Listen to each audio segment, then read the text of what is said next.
Quiero darles la bienvenida a todos y a todas a este congreso. En el día de hoy vamos a estar participando como oradores Verónica Díaz, Román Álvarez, Bruno Pavone y quien les habla, Carolina Vizcaya. Eh, el tema que hoy nos convoca es el vínculo entre arte y conocimiento y sus problemáticas y perspectivas. ¿Sí? Para comenzar, eh, voy a compartir unas diapositivas. Me parece fundamental hacer algunas aproximaciones al concepto de epistemología visual, entendiendo el arte como una forma válida de conocimiento, especialmente frente a la hegemonía de las ciencias naturales.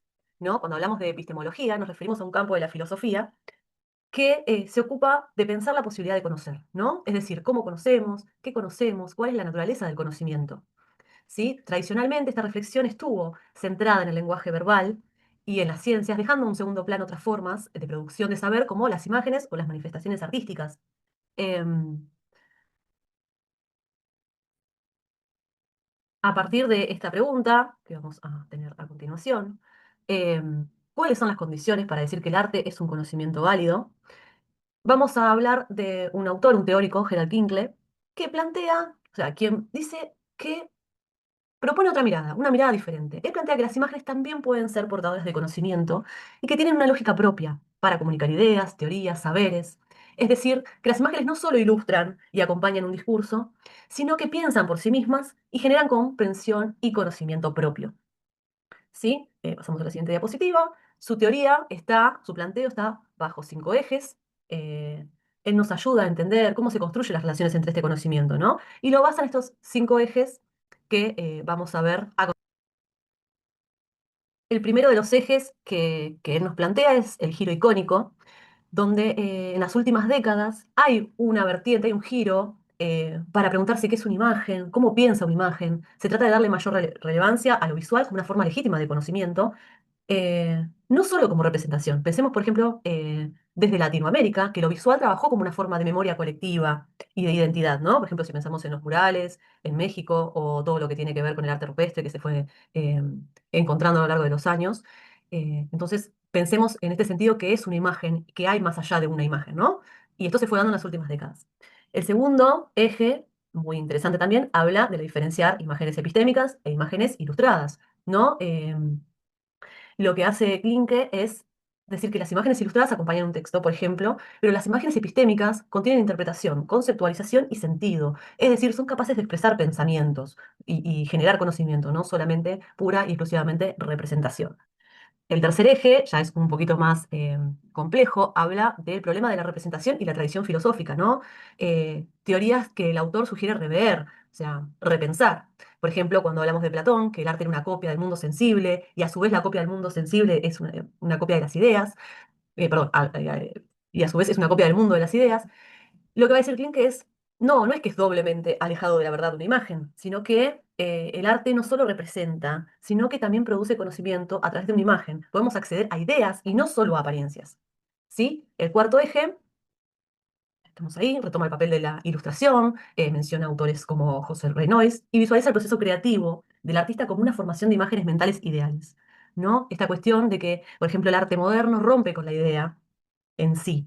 Las imágenes no son simples copias, sino que producciones que revelan estructuras de pensamiento. Bien, pasamos a la siguiente diapositiva.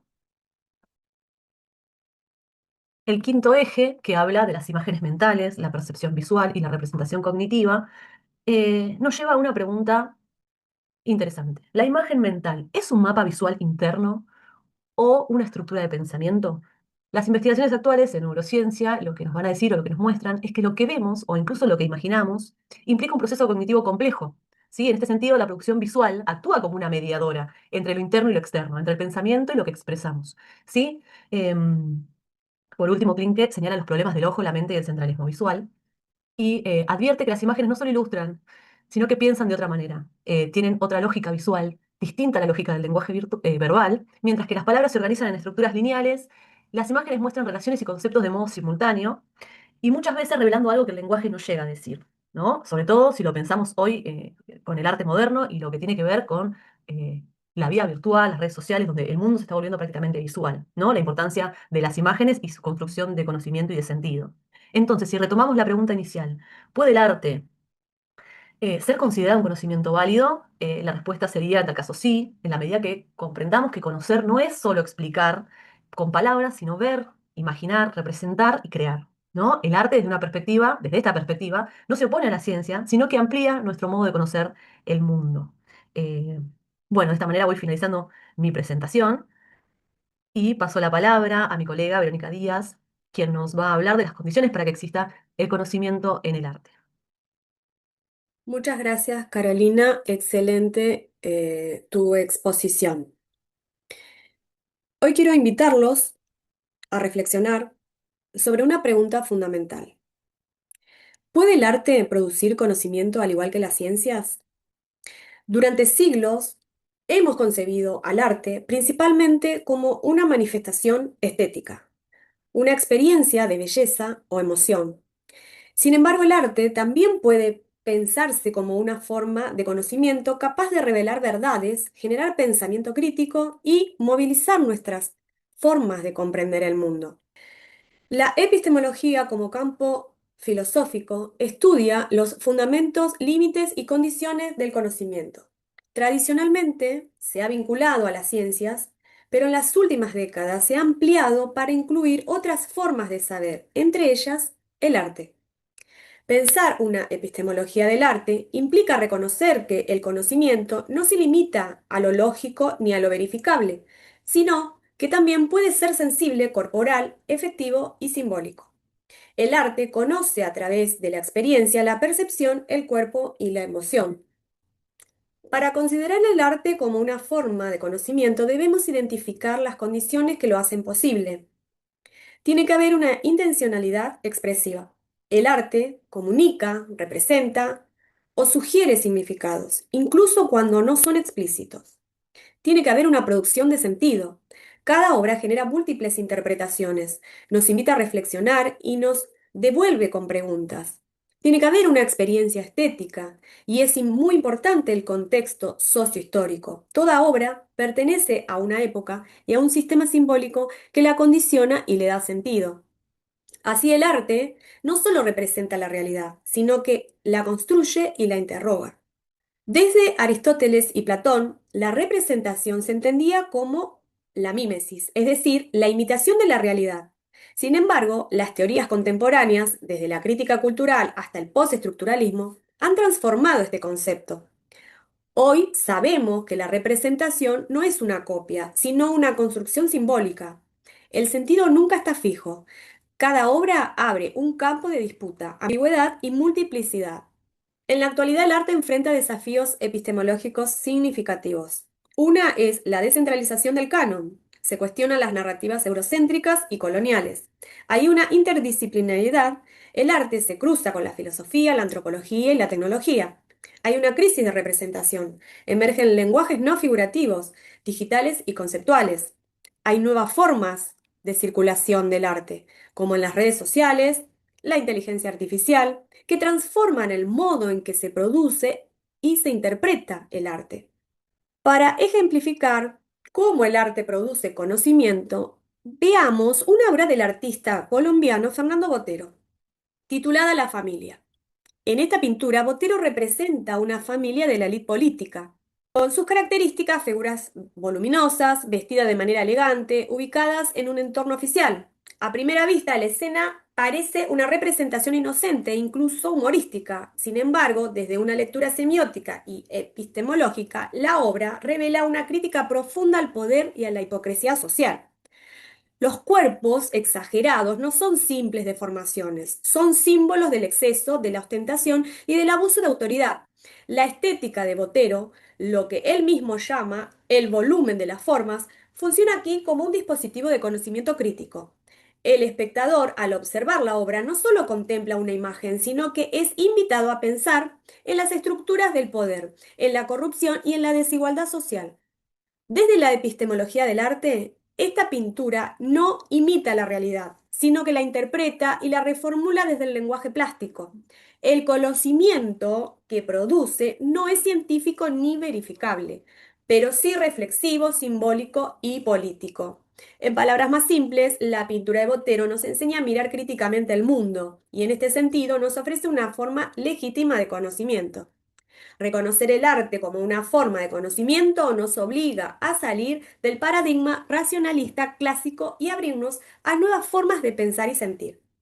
El arte produce saber cuando crea sentido, moviliza emociones, interroga la realidad y transforma nuestra percepción.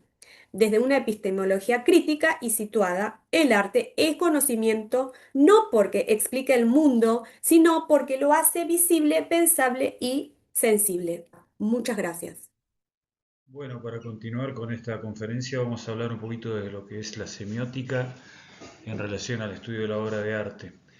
La semiótica se ocupa del estudio del signo, de ahí viene su significado como eh, sema, la piedra donde indicaba el lugar donde estaba sepultado alguien, de ahí viene el término, ¿no? Eh, y se refiere al arte, en este caso, como artificio, como representación de algún sentimiento, algún síntoma. ¿eh? Así que bueno, pasamos a la siguiente. Eh, como esta conferencia gira en torno a si el arte puede darnos a conocer algo, eh, eh, a partir de qué nos puede dar a conocer, a partir de los signos, como sistema de comunicación sobre todo, ¿no? El signo aporta información sobre algo que no está en lugar de algo. Eh, en este sentido hay dos teóricos muy importantes en estudio de la semiótica, que es Saussure y Peirce. Por el lado de Saussure se dedicó más que nada al análisis de la semiótica a través de la lingüística. Propone un análisis del tipo binario, en el cual el signo tiene un significado y un significante. El significado sería, digamos, el objeto concreto y el significante sería el soporte acústico o sígnico, digamos, en cuanto a en lingüística sería, por ejemplo, la letra. Si tomamos un árbol sería el significado y la palabra árbol sería el significante, por ejemplo. En cambio, Peirce plantea algo muy interesante que es el análisis en forma de trilogía, ¿no? En el cual está el objeto concreto, el signo al cual hace referencia, o sea, el signo representa ese objeto, y agrega algo muy interesante que es el intérprete o interpretante, el cual mediante convenciones culturales le da significado a ese signo. Eh, Así que más o menos, por otro lado, Peirce plantea las otras categorías de análisis que serían el sintáctico, el semántico y la semiótica pragmática. Esto es muy interesante, por ejemplo, el análisis sintáctico sería lo concreto, ¿no? Por ejemplo, estudiar el uso de una prenda, ¿no? Desde lo sintáctico sería la textura de la prenda, el color.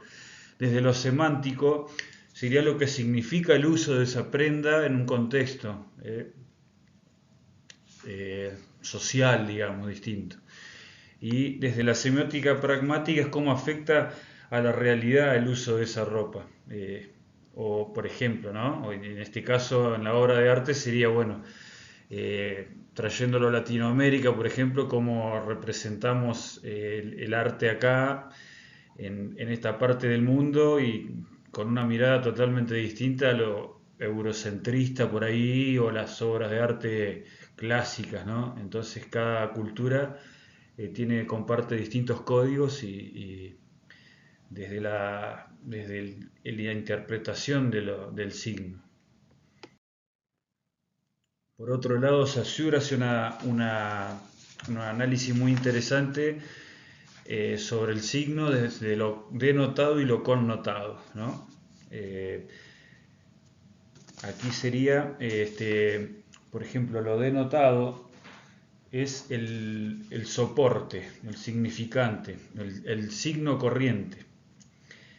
Por ejemplo, pongamos un pequeño ejemplo rápido, una silla en una sala de espera. Lo denotado sería la silla, el material con que está hecha la silla, el color, el almohadón que tiene. Si lo miramos desde lo connotado, el significado que tiene esa silla, por ejemplo, puede ser que el profesional que atiende considera que sus pacientes tienen que estar sentados cómodos antes de recibir atención. Desde ese lado sería. O sea que el soporte sería el significante y lo soportado el significado. Más o menos brevemente sería esto lo que se puede aportar a esta conferencia desde el lado de la semiótica o semiología, como se ha planteado.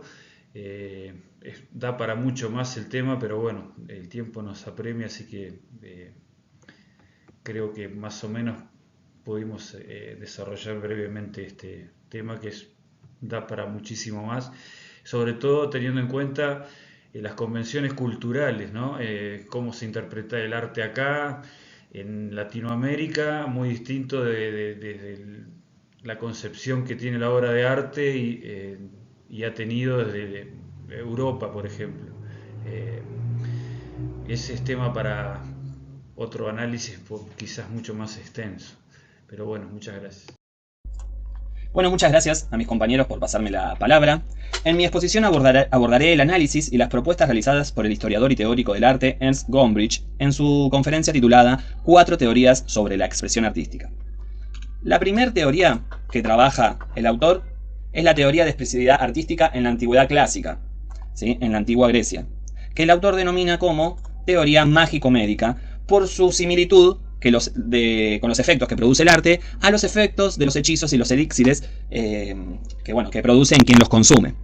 Esta teoría es la más antigua y se enfoca en el efecto que el arte tiene sobre su audiencia. El arte actúa como un encantamiento o fórmula mágica que despierta emociones en su público. Un ejemplo claro lo tenemos en la teoría propuesta por el filósofo Aristóteles como catarsis, el concepto de catarsis, un término médico que significa purificación y refiere al efecto que el teatro, ¿sí?, en específico la tragedia, produce en el espectador. La liberación de las emociones como la compasión y el temor a través de la experiencia estética.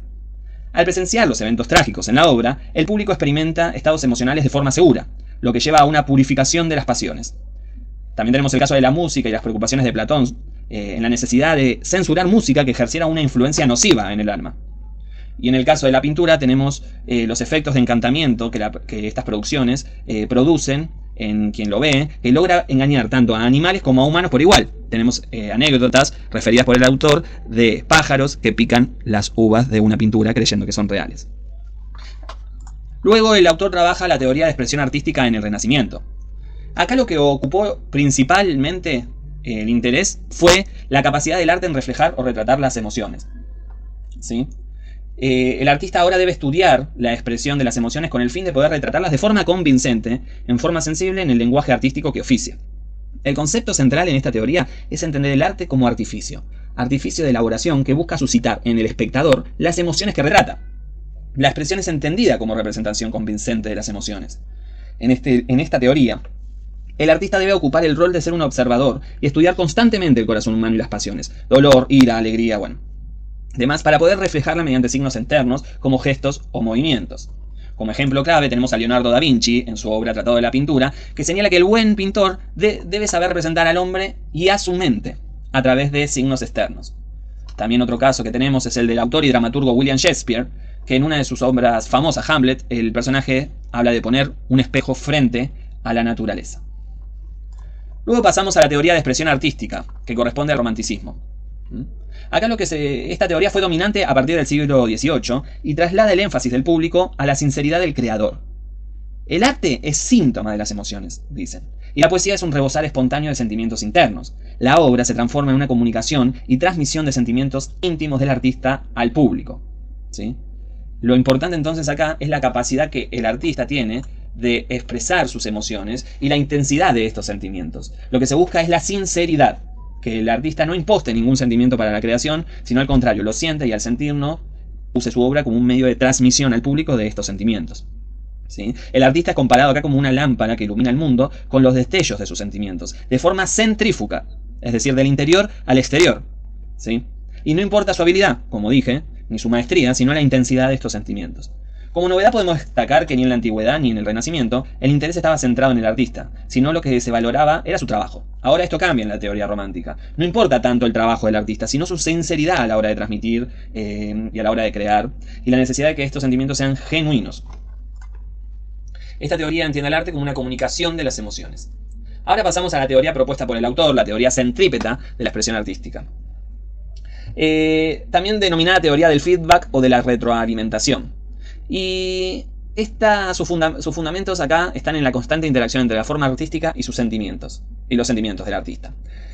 La expresión artística es un concepto de interacción constante entre la forma artística y los sentimientos. Es un movimiento centrípeto que va del interior al exterior, donde los signos expresivos aparecen en primer lugar y luego proporcionan una respuesta emocional en el artista. El mecanismo sería así: el artista actúa como su primer público y crítico, explorando su medio, ya sea color, lenguaje, tonos, y es el medio artístico el que sugiere y suscita los sentimientos.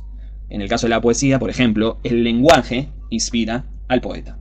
Esta teoría nos permite interpretar la expresión como la manifestación de los sentimientos del artista, pero solo después de este proceso de descubrimiento e interacción. Se subraya la importancia de la constante interacción entre la forma artística y los sentimientos, entre el medio artístico y el mensaje que transmite. La bibliografía recomendada para ampliar y profundizar sobre estas teorías es 4 teorías sobre la expresión artística de Ernst Gombrich. Muchas gracias.